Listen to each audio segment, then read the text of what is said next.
Banyak empayar tak tumbang sebab musuh kuat. Ia tumbang sebab manusia di dalamnya lupa diri.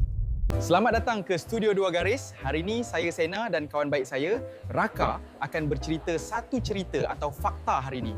Saya tahu anda tak sabar untuk dengar cerita, jadi marilah saya bagi Raka untuk bercerita untuk anda semua.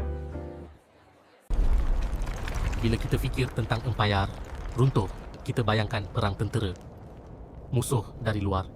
Tapi kebanyakan masa yang meruntuhkan, empayar bukan datang dari luar tembok. Ia datang dari dalam.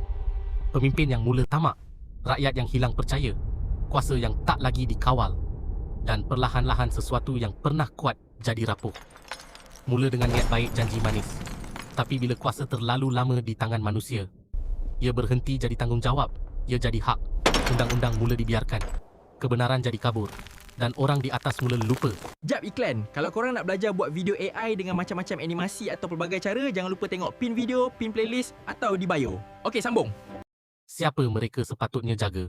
Empayar jarang runtuh dalam satu hari. Ia runtuh perlahan. Melalui keputusan kecil yang nampak kukuh. Melalui kompromi yang dibuat demi kuasa. Melalui sikap asal aku selamat. Dan bila semua orang mula jaga diri sendiri, tak ada siapa yang jaga empayar itu lagi. Yang pelik bukan empayar boleh runtuh. Yang pelik ialah kita selalu fikir kita berbeza daripada mereka. Seolah-olah manusia hari ini lebih bijak, lebih bermoral, sedangkan sifat manusia tak berubah secepat teknologi. Tamak masih wujud, takut masih memimpin keputusan. Mungkin empayar tak runtuh kerana musuh. Ia runtuh kerana manusia lupa had diri. Bukan sebab dunia kejam, tapi sebab manusia selalu ulang kesilapan yang sama dengan nama yang berbeza. Yang pelik tu bukan dunia, kita. Dalam video tadi, kita dapat tambah satu ilmu untuk hari ini. Kalau korang rasa video tu bermanfaat, sila follow dan komen untuk konten yang seterusnya. Bye!